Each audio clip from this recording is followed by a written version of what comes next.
Hi Moglets! Today we're going over the version 1.6 special program for Honkai Star Rail, featuring some really exciting stuff. Of course, we got some new characters to talk about, but a very special something a little bit later as well. Of course, starting with the trailer here, you can see a bit of a sneak peek for the new characters. Overall has more of a serious vibe. Of course, the main story is continuing here, and we're gonna get a new area. Speaking of the new area, let's start with that. It is basically an extension of the space station, so this starting area, we're gonna get some new zones there, and that's where the main story continues. But yeah, let's get into the meat and potatoes of version 1.6, starting with Ruan Mei here. She's a Harmony character, which is already amazing. Literally, our only other 5-star Harmony is Bronya, which, don't get me wrong, is an absolutely amazing support, but I'm very excited to have another 5-star Harmony coming. Talking about her kit real quick, her basic attack is basic, as you might imagine. Her skill will increase the weakness break efficiency of all allies, and if you didn't have subtitles turned on, you might not notice that it also says "and damage" down there, which is cool. I mean, weakness break efficiency is fine, you know, being able to break faster is always cool and everything, but just that alone would have been a little but you know, in damage in parentheses, so that's good. Her ultimate creates a field on the ground. This field essentially increases your resistance penetration, so it's almost the same thing as a resistance down for the enemy or a defense down for the enemy. The cool thing is this applies to your allies. So if you're in multi-wave stuff, for example, you don't have to worry about the enemies dying and that debuff being gone from them because it's a buff. That's the main reason I like Harmony characters over like the debuffers, although they definitely have their place as well. But yeah, the second part of her ultimate and this field is that when you weakness break, which is easier with her skill, the enemy will be afflicted with a mark. What this mark does to enemies is basically keep them in the weakness broken state longer, which is honestly really cool because there's way too many times I break an enemy and they immediately get back up and attack anyway. I never really dived into the nitty gritty of those sort of mechanics, but yeah, I mean, it sounds really good. So with this, she is a bit of a debuffer as well, but definitely focuses on buffing. So we got break efficiency, damage, who knows how much, but a damage boost, resistance penetration increase, and keeping the enemies broken longer in a nutshell. Her technique is very similar to a lot of other characters. You'll essentially get a free skill cast when you enter battle without using a skill point. There is something special with her technique, specifically in Simulated Universe, where if you use her technique and then attack a Simulated Universe enemy, it will act as if they had that weakness regardless and can deplete the entire toughness bar. And also just for Sim Universe, the more blessings you have, the more toughness reducing damage of the current attack is increased. That sounds very specific and a little odd, but we're gonna try her out when she's here, of course. The next character makes me laugh. He's called Dr. Ratio, and in his picture over there, he's holding up the L plus ratio. That would be hilarious if they did that on purpose, but yeah. A Hunt imaginary character, which is pretty interesting by itself. Basic attack slaps the enemy with knowledge. It's really just a basic attack though, nothing special there. His skill is also just a single target attack, but it can interact with his talent, which essentially can make him do a follow-up attack, possibly another really good partner for Topaz and Numby. So this chance to do a follow-up attack after skill depends on how many debuffs the enemies have on them, which is interesting, and I'm pretty sure Topaz and Numby's Proof of Debt does count as a debuff, so looking like they could be pretty good partners already, just first impressions wise. Then we got his ultimate, 3-step paradox. More single target damage, he's a Hunt character, what do you expect?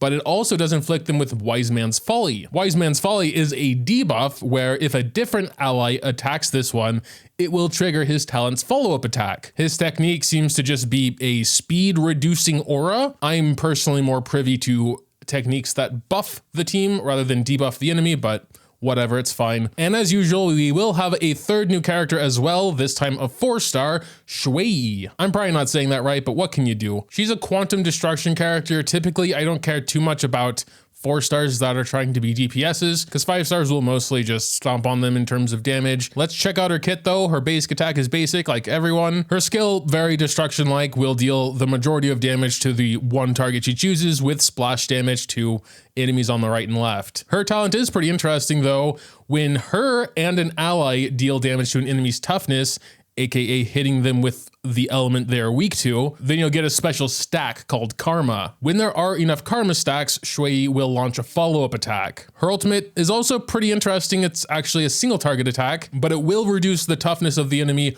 regardless of what type they are. So she's quantum. If they don't have quantum weakness, doesn't matter. She's still gonna deal toughness damage to him. So yeah, of course, does kind of fit with Ruan Mei. Maybe she could be like a sub DPS just for quick weakness breaks. 4-star main DPSs are a little cope though. though. Her technique is as basic as it comes. She'll attack the enemy and deal quantum damage to them upon entering battle. Ruan Mei coming first. She is the one I am by far the most excited about, though Dr. Ratio looks pretty cool as well. Ruan Mei, definitely really hyped for her. And thankfully the new 4-star is with her as well. Also Tingyun in the banner, mine is already E6, but I love my Tingyun. We'll also have a Blade rerun. I don't know if anyone's gonna go for Blade this time around. Second phase, of course, we have Dr. Ratio with 3 old 4-stars. Those are like OG 4-stars, all of them, I think. Kafka is also coming back. I never even did a God mode for Kafka. I know she has the potential to be really strong, like even raised mode, she was doing some crazy stuff, but I just can't force myself to care about dot teams. Ruan Mei Light Cone, of course. Typically for support, it's 50-50 if I'm actually going to get it. In her case, I might, just because I feel like I'm probably going to be using her a lot. Blade Light Cone as well, of course. Dr. Ratio's Light Cone, DPS, probably important. They don't say what any of them actually do though, so. And Kafka Light Cone coming back as well. Outside of the new characters, we got some new content as well. Big Bug event. New weekly boss, looks actually pretty interesting. The more you attack it, the more it multiplies. But if you can weakness break it, oh, guess who's good at weakness break? Then it will like explode, and that's where its weakness is, and you can do this stuff then. So yeah, weakness break seems to be important here. Oh boy, and you're probably gonna need that for the new characters as well. The drop material for anything past 6, I believe. Got a new event called Critter Pick, where we are taking care of little pet dudes. Seems like a very casual but cute event. You nurture them and you select things through menus, you know. Very casual, but it looks nice. You can also transform into Peppy and run around. I don't know what we're supposed to do with that right now, but yeah. New Simulated Universe stuff, always super happy to see. I love Sim Universe. Simulated Universe Gold and Gears. Oh shit, finally, Path of Erudition. Oh, could you also tell that this is more of a live reaction? Most of the time I watch the special program and then do commentary. This time I'm doing more of a live reaction because I kind of forgot the special program was today and now it's going to be really late anyway. But yeah, finally, they're actually respecting the AoE characters. I mean, they just released Argenti. It seems like this will be similar to how Propagation was introduced to the game via Swarm Disaster, because they're also talking about separating the dice roll from the path selection, because usually it's you pick one path and then you have those 6 die. So it seems like you can kind of choose which dice effects you're going to get, which is really interesting. But yeah, as you play this new mode, you get access to more and different and more powerful dice face effects, and you can mix and match from different paths. Oh man, that sounds insane. Mentally unwell. Then we have like another ability tree specifically for this new mode. Seems really cool. I love anything sim universe, so I'm really looking forward to this, honestly. I guess we're moving on to the little events now. We got Virtual Synth Venture. But yeah, you're fighting a bunch of different characters. Then there's like Despair mode once you finish normal mode.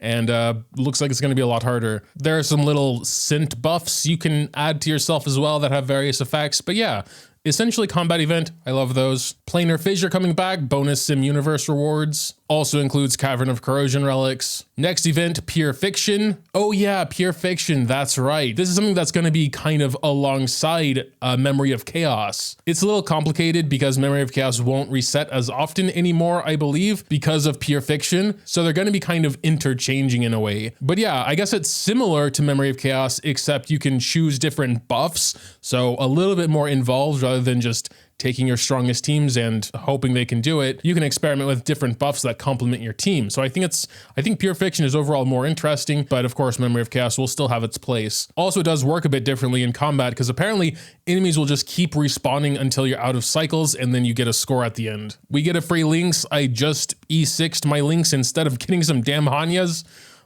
So I don't care about that, but for anyone that doesn't have E6 links, there you go. I actually read this a couple weeks ago in a developer note. This should also be the patch where we can start at like stage 7, I think now, which would be so cool. I mean, it would make sense when they're introducing 11 and 12. That would be a lot to go through. Overall, the phase rewards are of course increasing because of those new stages. Now, instead of 600 Stellar Jades, we can get up to 720.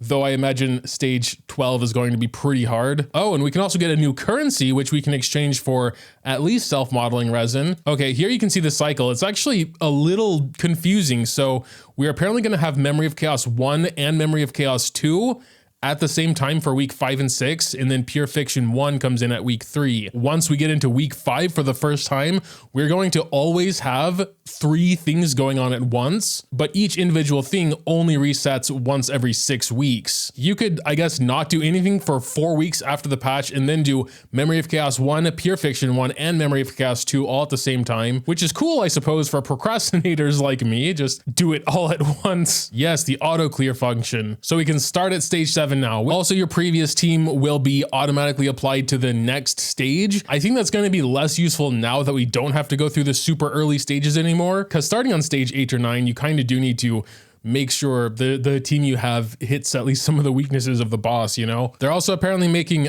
daily quests easier. I feel like daily quests in Star Rail are already extremely easy, but not going to complain. That's also a really cool quality of life thing. So even if you haven't been to that part of the map with a certain material in it, like this stagnant shadow boss, you can still challenge it to get the materials. Gift of Odyssey, Tin Warps coming back, always very nice to see. Oh, okay, yeah, so this was the cool thing. We're actually getting Dr. A Show, the limited 5-star, for free because they won Mobile Game of the Year at the Game Awards. All I heard was that we're getting a free 5-star. I didn't know it was him or anyone on the banner. I thought it was maybe a free standard or something. But regardless, that is super cool. I was going to summon for him anyway, but maybe we still will though. Try and get some Eidolons, we'll see. But yeah, that is incredibly generous.